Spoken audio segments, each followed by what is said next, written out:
আপনারা যদি একটা দিনের জন্য শান্ত নিরিবিলি আধ্যাত্মিক একটা পরিবেশে ভগবানের শরণাপন্ন হয়ে কাটাতে চান, তবে আপনাদের বেশি দূরে যেতে হবে না। আমাদের এই বাংলাতেই কিন্তু এমন কিছু জায়গা আছে যেসব জায়গাগুলো আপনারা গেলে আপনাদের মন শান্ত হয়ে যাবে। সারাটা দিন আপনাদের কিভাবে কেটে যাবে আপনারা নিজেও বুঝতে পারবেন না। আমাদের এই বাংলাতেই কিন্তু এরকম বহু মঠ মন্দির আশ্রম রয়েছে যেগুলো আমরা অনেকেই জানি না। তো এমনই একটা অজানা মঠের আপনাদের আজকে সন্ধান দেবো, যেখানে গেলে আপনারা থাকতেও পারবেন, খেতেও পারবেন এবং ভগবানের শরণাপন্ন হয়ে সারাটা দিন শান্ত মনোরম পরিবেশে কাটাতে পারবেন। আজকে যে গৌড়ীয় মঠের সন্ধান আপনাদের দিতে চলেছি, এই মঠের ভিডিও কিন্তু আপনারা ইউটিউব বলুন ফেসবুক বলুন কোথাওই দেখতে পাবেন না।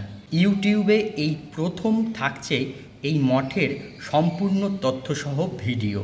আপনারা এই মঠে কিভাবে পৌঁছাবেন, এই মঠ কখন খোলা থাকে, এইখানে ভোগ প্রসাদের মূল্য কত, এই সকল তথ্যসহ থাকছে আজকের সম্পূর্ণ ভিডিও। তার আগে আপনারা আমায় যারা চেনেন না, আমি হচ্ছি আপনাদের শুভ চক্রবর্তী, আর আপনারা দেখছেন আমার এবং আপনাদের সকলের চ্যানেল এন্টারটেন বাংলা। বড়দেরকে প্রণাম, ছোটদেরকে অনেক অনেক ভালোবাসা। আশা করি আপনারা সকলে ভালো আছেন এবং সুস্থ আছেন। তো বন্ধুরা, ভিডিওটা স্কিপ না করে পুরোটা দেখার অনুরোধ রইল। ভিডিওটা দেখে আপনাদের কেমন লাগলো অবশ্যই একটা কমেন্ট করে জানাবেন। ভালো লাগলে অবশ্যই একটা লাইক করবেন, শেয়ার করবেন এবং চ্যানেলে যদি নতুন হয়ে থাকেন তবে চ্যানেলটি সাবস্ক্রাইব করে আমার পাশে থেকে আমায় আশীর্বাদ করবেন। তো চলুন শুরু করা যাক আজকের ভিডিও।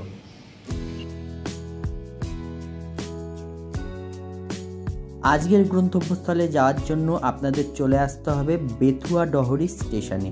শিয়ালদহ থেকে লালগোলা প্যাসেঞ্জার ট্রেন ধরে আপনারা চলে আসতে পারবেন এই বেথুয়া ডহরি স্টেশনে।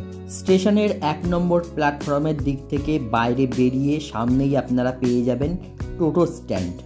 এই যে দেখতে পাচ্ছেন সামনেই টিকিট কাউন্টার, এই টিকিট কাউন্টারের এখান থেকে বেরিয়ে আসলে এদিকে একটু এগুলোই সামনেই আপনারা পেয়ে যাবেন টোটো স্ট্যান্ড। আর এখানে দেখুন প্রচুর লোকজন বিভিন্ন জায়গায় যাচ্ছে। এখান থেকে আপনারা টোটোয় উঠে বলবেন জগদানন্দপুর গৌড়ীয় মঠ যাব। স্টেশন থেকে জগদানন্দপুর গৌড়ীয় মঠ পর্যন্ত যেতে সময় লাগবে 5 থেকে 7 মিনিট, আর ভাড়া হচ্ছে টোটোতে জন প্রতি 10 টাকা করে। চলে এসেছি মঠের সামনে। মঠের সামনে দেখুন পাঁচিলে এরকম অপূর্ব সুন্দর একটা রাধাকৃষ্ণের ছবি আঁকা রয়েছে, আর এই হচ্ছে সামনেই মঠের মূল প্রবেশদ্বার। এই হচ্ছে প্রবেশদ্বারের তোরণটা কিন্তু খুব সুন্দর। ওপরে দেখুন রাধাকৃষ্ণের মূর্তি করা রয়েছে, রাধাকৃষ্ণ রথে চড়ে যাচ্ছেন, আর দুই সাইডে রয়েছে গৌর এবং নিতাইয়ের মূর্তি। আর প্রবেশদ্বারের যে লোহার গেটের দুই সাইডে দেখুন রয়েছে জয় এবং বিজয়ের মূর্তি। আর গেটের সামনেই লেখা রয়েছে মন্দিরের ঠিকানা এবং খোলার টাইম। শ্রী জগদানন্দ গৌড়ীয় মঠ, স্থাপিত 1360 সাল, জগদানন্দপুর বেথুয়া ডহরি নদিয়া। আর খোলার সময় হচ্ছে ভোর 4টে থেকে দুপুর 2টো পর্যন্ত, তারপর বন্ধ হয়ে যায়। আবার খোলা হয় বিকেল 4:30 থেকে, খোলা থাকে রাত্রি 9টা পর্যন্ত। তো আপনারা দেখে নিলেন এই গৌড়ীয় মঠ খোলার সময়সূচি আর মঠের ঠিকানা। এবারে চলুন মঠের ভিতরে প্রবেশ করা যাক। মঠের গেট দিয়ে প্রবেশ করেই সামনেই বিশাল বড় পরিষ্কার পরিচ্ছন্ন বাঁধানো মঠের প্রাঙ্গণ। ভেতরটা কিন্তু খুবই শান্ত নিরিবিলি আর প্রচুর গাছপালা রয়েছে। আর আমরা যে প্রবেশদ্বার দিয়ে মঠে প্রবেশ করলাম সেই প্রবেশদ্বারের সামনে তো আপনারা দেখলেন রাধাকৃষ্ণ গৌরনিতাই জয় বিজয়ের মূর্তি রয়েছে। আর ভেতরে ঢুকেও কিন্তু এদিকেও দেখুন অনেকগুলো মূর্তি রয়েছে। মাঝখানেই রয়েছে জগন্নাথ সুভদ্রা বলরাম দেব, এই সাইডে রয়েছে বাবা পঞ্চানন। এখানে দেবাদিদেব মহাদেবের দেখুন 5টা মাথা, মা দুর্গা রয়েছে, এদিকে রয়েছে মা গঙ্গা, এদিকে রয়েছে ব্রহ্মাদেব।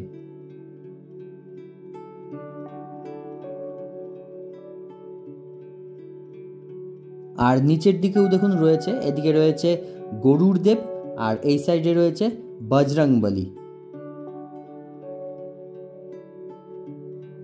আর মন্দিরের যে বাউন্ডারির পাঁচিল রয়েছে সেই পাঁচিলের গায়ে দেখুন শিবপুরাণ, রামায়ণ, মহাভারত, শ্রীকৃষ্ণের রাসলীলা এরকম বিভিন্ন কাহিনী ফুটিয়ে তোলা হয়েছে। আর শুধু যে এই পাঁচিলেই রয়েছে তা নয়, সাধুনিবাস, তারপরে অতিথিশালা, তারপর মন্দির যে রয়েছে মন্দিরের গায়ে দেওয়ালের চারিদিকে কিন্তু এরকম সমস্ত কাহিনী ফুটিয়ে তোলা হয়েছে। এছাড়াও রয়েছে বিভিন্ন দেবদেবতার মূর্তি। এই মঠে আসলে জানা অজানা বিভিন্ন দেবদেবতার মূর্তি, রামায়ণ, মহাভারত, শিবপুরাণের বিভিন্ন কাহিনী আপনারা এরকম দেখতে পাবেন। ঠিক যেমন আমরা দেখেছিলাম পূর্ব মেদিনীপুর জেলার মেচেদার জগৎপুর কালী মন্দিরে, সেখানেও আমরা এরকম বিভিন্ন দেবদেবতার মূর্তি দেখতে পেয়েছিলাম। বন্ধুরা, আপনারা যদি মেচেদার সেই জগৎপুরের কালী মন্দির এখনও পর্যন্ত না দেখে থাকেন, তবে এই ভিডিওর ডেসক্রিপশান বক্সে আমি লিঙ্ক দিয়ে রাখলাম, আপনারা চাইলে কিন্তু দেখে নিতে পারেন। সেই মন্দিরটাও কিন্তু অপূর্ব সুন্দর একটি মন্দির। এখানে যে কাহিনীগুলো ফুটিয়ে তোলা হয়েছে সেই কাহিনীগুলো দেখুন ওপরে লেখাও রয়েছে, এই যেখানে দেখুন লেখা রয়েছে। এই কাহিনীর লেখাগুলো কিন্তু আপনারা ভিডিও পজ করে দেখে নিতে পারেন, তাহলে আপনারা বুঝতে পারবেন যে কোন কাহিনী দেখানো হয়েছে।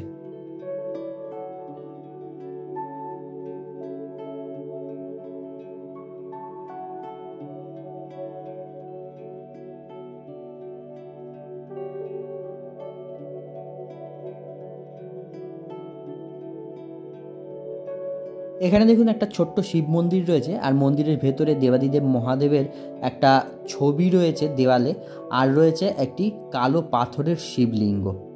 মন্দিরটা কিন্তু ছোট্ট, বেশ সুন্দর। এরপর দেখুন আবারও পাঁচিলের গায়ে দিয়ে এরকম বিভিন্ন কাহিনী ফুটিয়ে তোলা হয়েছে। এরকম মন্দিরের সারা পাঁচিল জুড়ে কিন্তু বিভিন্ন কাহিনী রয়েছে। এই যে দেখুন ওপরে লেখা রয়েছে রামেশ্বরে শিব প্রতিষ্ঠা, তারপরে রয়েছে রামের সেতু বন্ধন,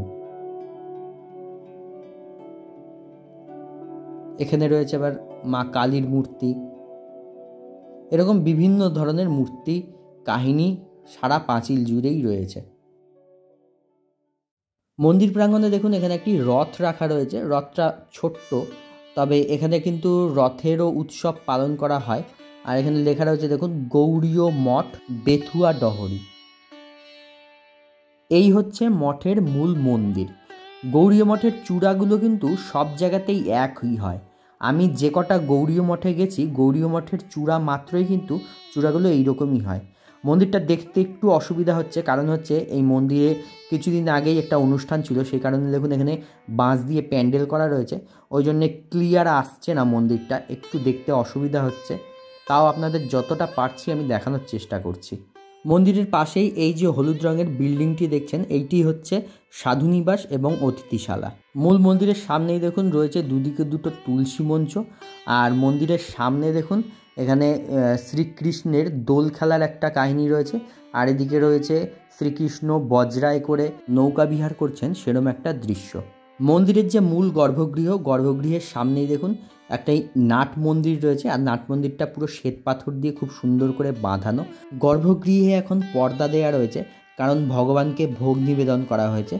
পর্দা সরে গেলে আপনাদের তারপরে গর্ভগৃহে ভগবান দর্শন করাবো। তার আগে দেখুন এই যে নাট মন্দির রয়েছে, নাট মন্দিরেও দেখুন শ্রীকৃষ্ণের এবং শ্রী চৈতন্যদেবের বিভিন্ন লীলা মূর্তির মাধ্যমে ফুটিয়ে তোলা হয়েছে। এখানে দেখছেন শ্রীকৃষ্ণ রাসলীলা করছেন সমস্ত গোপিনীদের সঙ্গে, সেরকম একটি দৃশ্য। এখানে রয়েছে শ্রীকৃষ্ণের কালিয়া দমন, এদিকে রয়েছে শ্রীকৃষ্ণের মাখন চুরি তার সখাদের নিয়ে। এখানে রয়েছেন শ্রীকৃষ্ণ জন্মগ্রহণ করেছেন সেরকম একটা দৃশ্য। এদিকেও দেখুন আরও বিভিন্ন রকমের দৃশ্য রয়েছে। শ্রী চৈতন্যদেব নীলাচলে গমন করছেন, শ্রী চৈতন্যদেব তার পারিষদদের নিয়ে কীর্তন করছেন। এদিকটায় রয়েছে শ্রী চৈতন্যদেবের বিভিন্ন কাহিনী। মন্দিরের পাশেও দেখুন যে অতিথিশালা রয়েছে, যে সাধুনিবাস রয়েছে, ভোগ রন্ধনের ঘর রয়েছে, এই সমস্ত ঘরগুলোর সামনেও দেখুন দেয়ালে, তারপরে পিলারে, দরজায় বিভিন্ন রকমের পৌরাণিক কাহিনী চিত্র এবং মূর্তির মাধ্যমে ফুটিয়ে তোলা হয়েছে।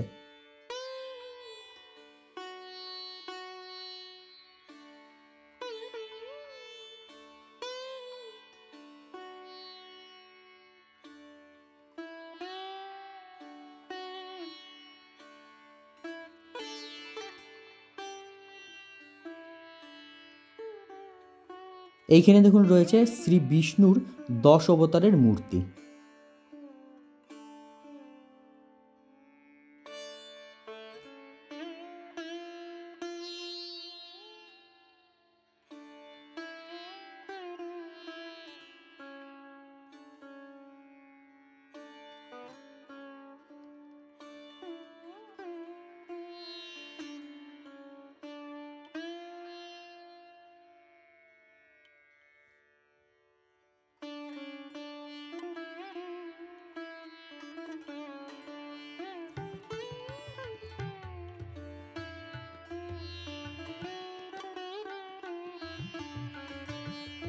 এবারে চলে আসলাম মন্দিরের ডান দিকটায়। এই দিকে দেখুন যে ঘরগুলো রয়েছে, এই ঘরগুলোর ওপরের দিকে দেওয়ালে গুরু পরম্পরার ছবি আঁকা রয়েছে।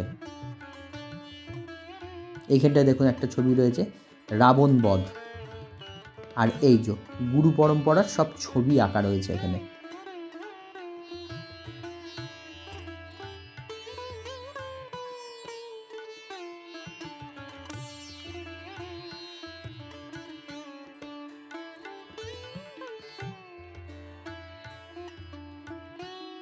গর্ভগৃহের দরজা খুলে গেছে, দেবতাদের ভোগ নিবেদন হয়ে গেছে। এইবারে চলুন আমরা গর্ভগৃহে থাকা দেবতাদের দর্শন করে নিই। গর্ভগৃহের যে প্রবেশদ্বারের সামনেই দেখুন এখানেও রয়েছে ব্রহ্মা বিষ্ণু মহেশ্বরের মূর্তি, আর দুই দিকে রয়েছে দুই রমণীর মূর্তি। গর্ভগৃহে কাঠের সুসজ্জিত সিংহাসনে বিরাজ করছেন রাধাকৃষ্ণ, এবং রাধাকৃষ্ণের পাশে রয়েছেন গৌর সুন্দর। নিচের দিকে রয়েছে গিরিধারী লাল, আর রয়েছে গোপালের মূর্তি, আর ছোট ছোট আরও রাধা গোবিন্দের মূর্তি রয়েছে, নারায়ণশিলা রয়েছে। সিংহাসনের মাঝখানে বিরাজ করছেন শ্রীকৃষ্ণ। শ্রীকৃষ্ণের বাঁ দিকে রয়েছেন শ্রী রাধা, এবং ডান দিকে রয়েছেন গৌর সুন্দর।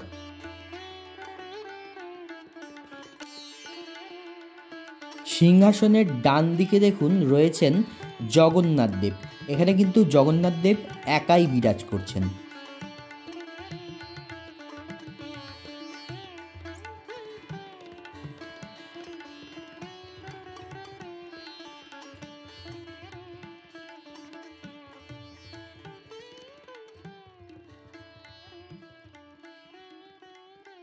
নমস্কার প্রভু, আপনার নামটা একটু বলুন।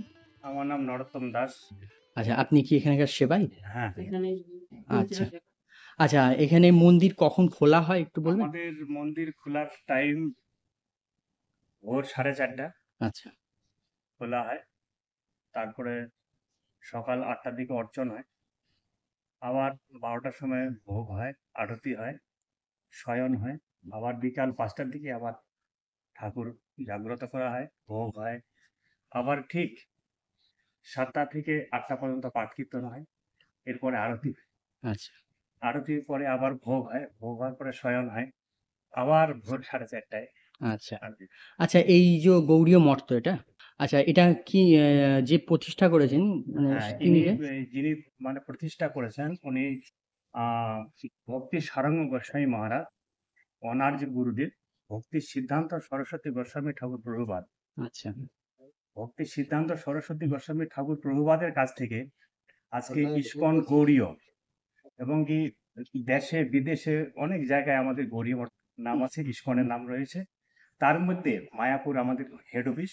আচ্ছা মায়াপুরের থেকে এটা ব্রাঞ্চ। এটা প্রায় আজ 78তম বর্ষ।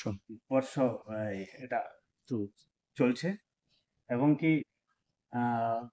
এই শুধু এটা নয়, আমাদের পুরা ভারতবর্ষের মধ্যে কম করে 20খানা মন্দির গৌড়ীয় মঠ আমাদের ভক্তি সারঙ্গ গোস্বামী মহারাজের রয়েছে। আচ্ছা আচ্ছা, এটা হচ্ছে ইসকন মন্দিরের আন্ডারে? ইস্কন মন্দিরের আন্ডারে না, এটা গৌড়ীয় মঠ। এটা যে গোস্বামী গৌড়ীয় মঠ, মায়াপুরে যে গোস্বামী মহারাজের মঠ বলে পরিচিত রয়েছেন, আচ্ছা। গৌর নিত্যানন্দ মন্দির। আচ্ছা সেই গৌর নিত্যানন্দ মন্দিরের এই ব্রাঞ্চ এই জগদানন্দপুর গৌড়ীয় মঠ।